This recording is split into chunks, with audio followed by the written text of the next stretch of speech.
તો સંખેડા તાલુકાના આનંદપુરા ગામે છેલ્લા 4 દિવસથી પીવાના પાણી માટે લોકો હેરાન પરેશાન થઈ રહ્યા છે। ત્યારે જીબીનું ટ્રાન્સફોર્મર બંધ થઈ જતા ટ્રાન્સફોર્મર માટે ગામ લોકો દ્વારા જીબીના કર્મચારીને કમ્પ્લેન કરવા છતાં પણ ટ્રાન્સફોર્મરનું છેલ્લા 4 દિવસથી કોઈ પણ પ્રકારનું કામકાજ ન થતા ગામ લોકોને બીજા ગામેથી પાણી લાવવું પડી રહ્યું છે। જ્યારે બીજી બાજુ ગામડામાં હેન્ડપંપ પણ ન હોવાથી પાણીની લોકોને તકલીફ પડી રહી છે।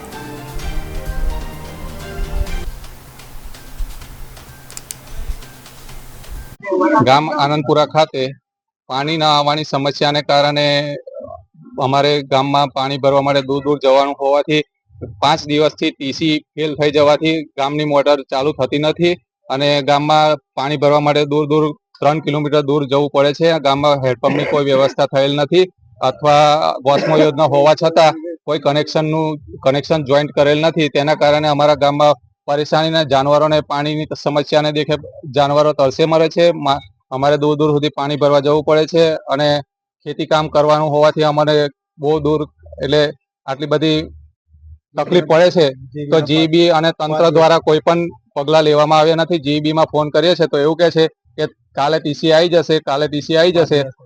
આજે 5 દિવસ થયા છે।